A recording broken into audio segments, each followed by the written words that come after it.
BEd previous के हिंदी, गृह विज्ञान, अर्थशास्त्र और भूगोल आदि के विद्यार्थियों ने अपने ऑप्शनल सब्जेक्ट के संदर्भ में कुछ जानने का प्रयास किया है। बच्चों ने क्रियात्मक अनुसंधान के बारे में हमसे पूछा है, तो इस वीडियो के माध्यम से अपने सभी वैकल्पिक विषयों के विद्यार्थियों से कहना चाहूँगा कि जो आज मैं आपको बता रहा हूँ ये सभी ऑप्शनल विषय पर समान रूप से लागू होता है, जिसको आप जानें। मनुष्य के सामने 3 प्रश्न सदैव उपस्थित रहते हैं, जो कल भी था, आज भी है और सदैव रहेगा। वह यह कि कोई भी चीज़ क्या है, क्यों है और कैसे है। जब किसी नवीन समस्या के विषय में ये प्रश्न सबसे पहले उपस्थित होते हैं और मनुष्य इन प्रश्नों के उत्तर प्राप्त करने के लिए वस्तुनिष्ठ ढंग से समस्या का निरीक्षण करता है, विश्लेषण करता है, सत्य असत्य में भेद करता है और अंत में सत्य की खोज करता है, नियमों का पता लगाता है अथवा सिद्धांतों का प्रतिपादन करता है और ये उपलब्धियां प्रयोग की कसौटी पर खरी उतरती हैं, तब इस पूरी प्रक्रिया को ही हम अनुसंधान के नाम से जानते हैं। वास्तव में अनुसंधान नवीन ज्ञान प्राप्त करने की एक क्रमबद्ध प्रक्रिया है, जिसमें निम्नांकित चरण होते हैं। पहला, समस्या का चयन। दूसरा, समस्या का सीमांकन अथवा उसका परिभाषीकरण।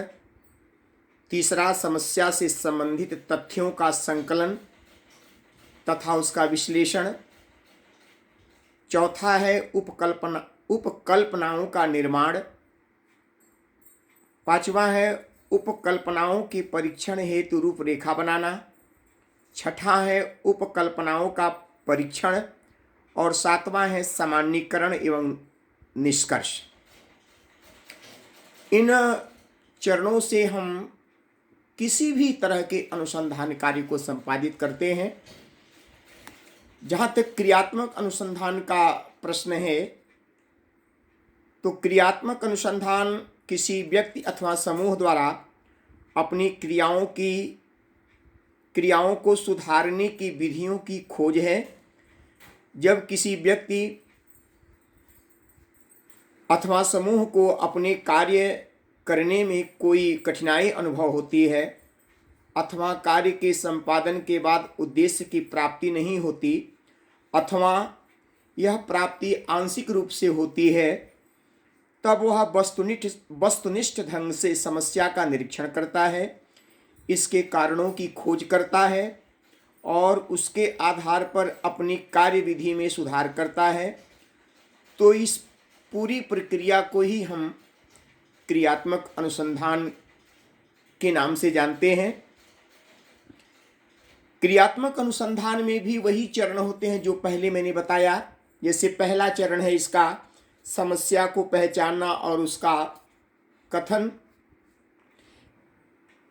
समस्या की अनुभूति, उसको पहचानना और उसका स्पष्ट शब्दों में कथन करना। जब तक अनुसंधानकर्ता को अपनी समस्या को स्पष्ट ज्ञान नहीं होता, तब तक वह उसके निवारण के उपाय नहीं खोज सकता, क्योंकि बिना समस्या को जाने उसका निवारण वो कैसे करेगा। इसलिए सबसे पहले तो किसी भी शैक्षणिक समस्या का पता लगाना होता है, जानना होता है कि वास्तव में कौन सी समस्याएं छात्रों के सामने आ रही हैं, जिसके नाते उसका शैक्षणिक विकास नहीं हो पा रहा है। लेकिन एक साथ सारी समस्याओं का हम निराकरण कर नहीं सकते, तो इसके लिए उसका सीमांकन हम करते हैं। सीमांकन इसलिए आवश्यक होता है कि इससे जो है एक विशिष्ट क्षेत्र में ही हमारा अनुसंधान कार्य होता है। वैसे बीएड के संदर्भ में यदि हम चर्चा करें तो शैक्षणिक क्रियात्मक अनुसंधान प्रायः विद्यालय तक ही सीमित होते हैं, लेकिन फिर भी यथा समस्या का सीमांकन स्पष्ट रूप से करना आवश्यक होता है। अनुसंधानकर्ता को विद्यालय के नाम और छात्रों के वर्ग का स्पष्ट उल्लेख कर देना चाहिए। इसके बाद उसे समस्या के कथन में प्रयुक्त सभी शब्दों का अर्थ एवं क्षेत्र स्पष्ट करना चाहिए। इसे ही समस्या का सीमांकन अथवा प्रभाषीकरण कहते हैं। इसके बाद समस्या के कारणों को जानने के बाद उसका विश्लेषण किया जाता है। इस पद में अनुसंधानकर्ता को समस्या के कारणों का पता लगाकर कारणों का विश्लेषण करते समय यह जानना चाहिए, यह देखना चाहिए कि किन कारणों से समस्या उत्पन्न हो रही है। इस समस्या के समाधान के लिए तर्कयुक्त अनुक्रियाओं का प्रयोग करना चाहिए, जिससे कि परीक्षणीय तथा विशिष्ट तथ्यों को सही ढंग से प्रस्तुत किया जा सके, उसका वास्तविक और मूल स्रोत हमें ज्ञात हो, तभी जाकर के हम समस्या के संदर्भ में सही ढंग से उसका विश्लेषण कर सकते हैं।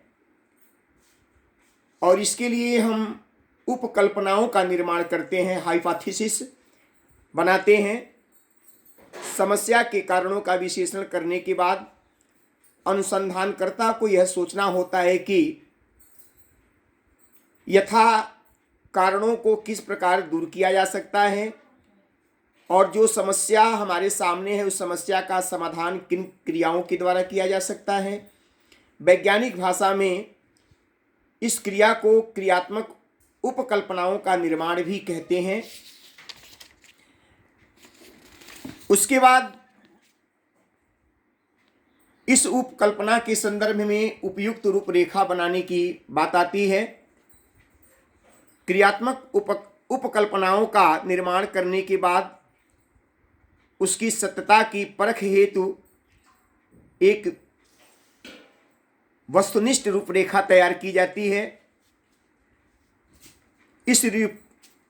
इस रूपरेखा को तैयार करते समय अनुसंधानकर्ता को उपलब्ध साधनों एवं समय को ध्यान में रखना चाहिए, ताकि सही ढंग से जो है समस्या का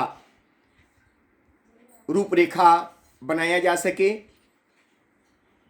फिर जो रूपरेखा हमने बनाई है इसके आधार पर हम उपकल्पनाओं का परीक्षण करते हैं।